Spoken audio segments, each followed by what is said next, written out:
Bienvenue dans notre hebdo-cato d'Arlon, l'actualité de notre unité pastorale Notre-Dame d'Arlon. Chers amis internautes, quelle joie de vous retrouver après cette longue trêve estivale. J'espère que ces vacances ont été pour chacun d'entre vous une source de belles rencontres, de découvertes enrichissantes et surtout un temps pour recharger ses batteries. Car oui, c'est reparti, une nouvelle saison pastorale s'ouvre devant nous et elle promet d'être belle et riche. Mais vous le savez, vacances ne veut pas dire arrêt de la vie pastorale. L'été fut une fois encore bien vivant et foisonnant dans notre unité pastorale. J'aimerais avec vous revenir sur quelques grands moments qui ont marqué ces dernières semaines. Tout d'abord, en juillet, un temps fort, nous avons célébré les 400 ans de l'église Saint-Donat. Un véritable jubilé marqué par une affluence exceptionnelle et une atmosphère à la fois priante et festive. Dès le matin, les visiteurs ont eu la chance de découvrir une exposition splendide. Orfèvrerie, vêtements liturgiques, anciens, objets de culte rares, autant de trésors qui racontent 4 siècles de foi et de beauté.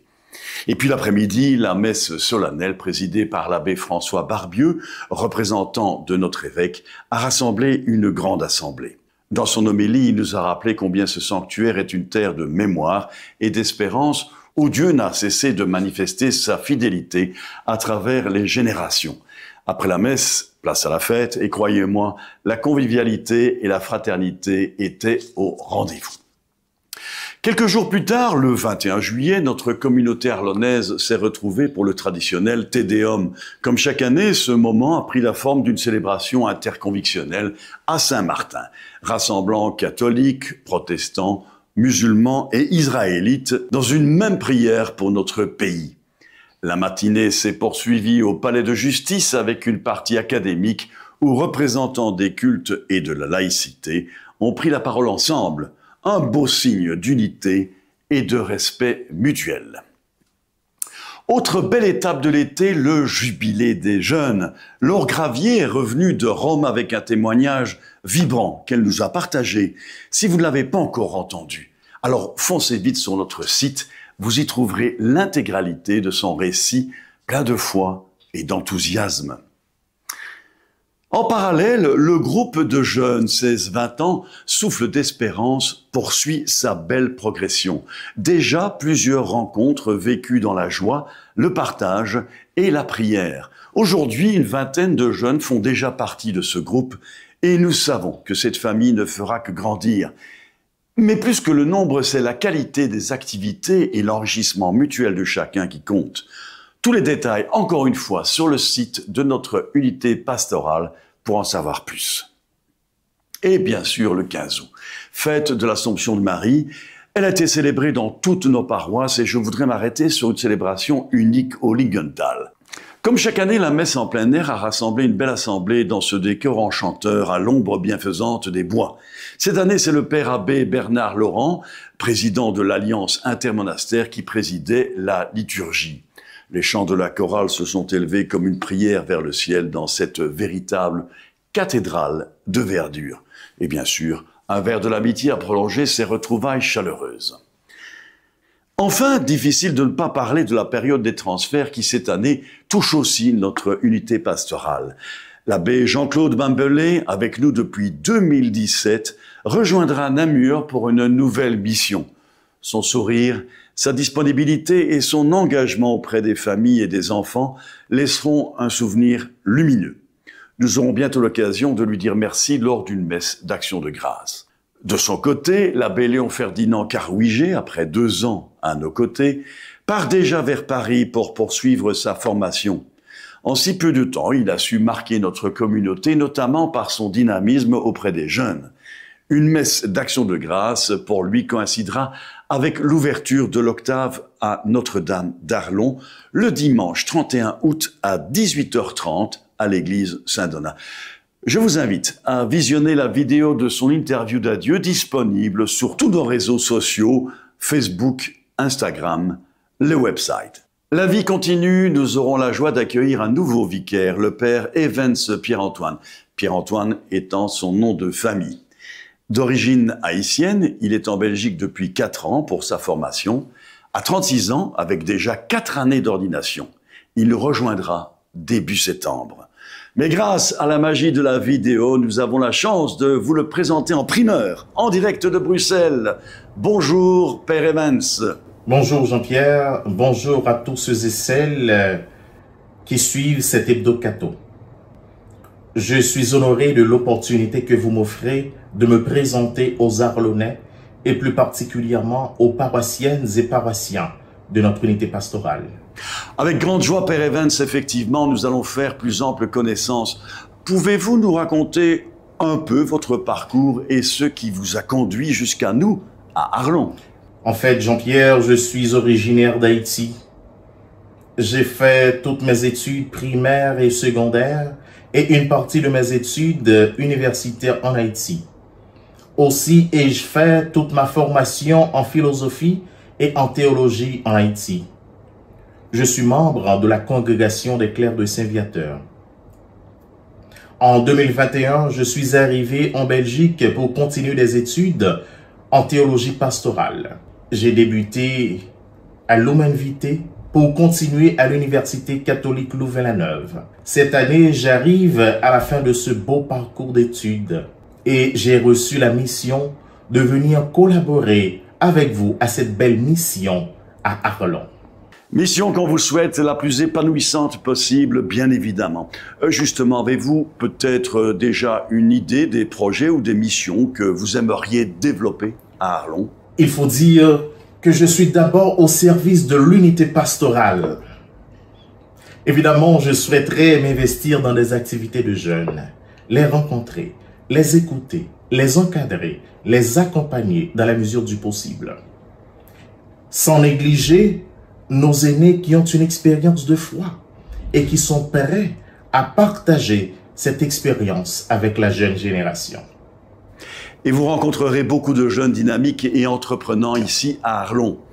Pour que les paroissiens apprennent à mieux vous connaître, pourriez-vous nous dire quelles sont vos passions ou vos loisirs? En fait, j'ai plusieurs passions, mais je dois dire que d'abord, je suis un passionné de la lecture. J'aime lire. J'aime aussi la plage parce que je viens d'Haïti, une île paradisiaque. J'aime la musique et le cinéma.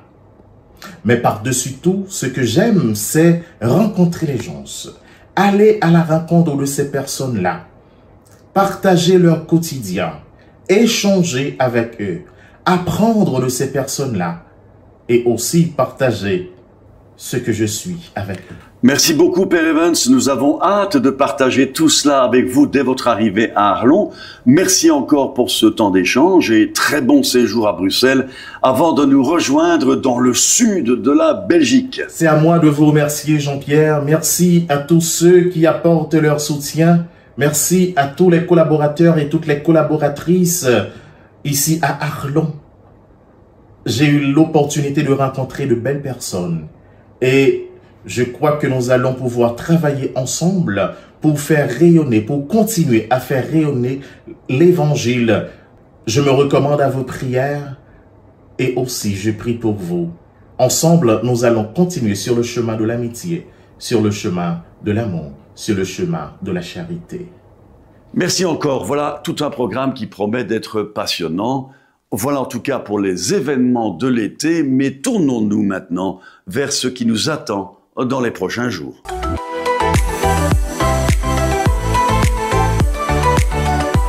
Dès le 29 août à Saint-Martin, ne manquez pas l'exposition Nature et foi. L'artiste local Jean-Michel Dupas nous invite à un cheminement spirituel à travers ses toiles, inspiré par la nature bien sûr, et aussi l'encyclique Laudato Si. L'expo se tiendra jusqu'au 5 octobre et je vous garantis, c'est un rendez-vous à ne pas manquer. Autre grand rendez-vous, la 371e octave à Notre-Dame d'Arlon du 31 août au 7 septembre à Saint-Donat. Comme chaque année, une semaine de prières, de célébrations et de rencontres autour de la Vierge Marie. Et cette année, ce sera aussi l'occasion de dire au revoir à l'abbé Léon Ferdinand. Je vous propose de revoir un extrait de l'interview de l'abbé Léon Ferdinand Carouiget qui nous présente cette octave qui, je le rappelle, coïncidera avec ses adieux de notre unité pastorale. Mais voilà pour terminer un peu en beauté, il y aura une célébration d'au revoir qui sera la célébration de lancement de l'octave de Notre-Dame d'Arlon le dimanche 31 août. Vous êtes toutes et tous les bienvenus et donc rendez-vous à 18 h pour une belle méditation qui sera animée par Laura Gravier et Maya Herman, deux jeunes qui vont nous parler de Marie qui est un exemple, un modèle d'espérance pour les jeunes. Et ensuite, je présiderai la messe de 18 h 30. Soyez également les bienvenus aux autres célébrations de l'octave à Notre-Dame d'Arlon. Ce sera tous les soirs, 18 h méditation, 18 h 30 la messe. Le vendredi 5, il y aura en plus, comme l'année passée, une veillée mariale à 21 h, l'occasion de prier Marie, Reine de la paix, lui confier notre monde. Et puis le dimanche, ce sera aussi le dimanche de l'adoration avec la possibilité d'adorer à partir de 15 h, donc le dimanche 7 septembre, à partir de 15 h, adoration. Et ensuite la messe, enfin la méditation à 17 h, la messe à 17 h 30, procession, et puis un temps de convivialité à la suite de cette procession.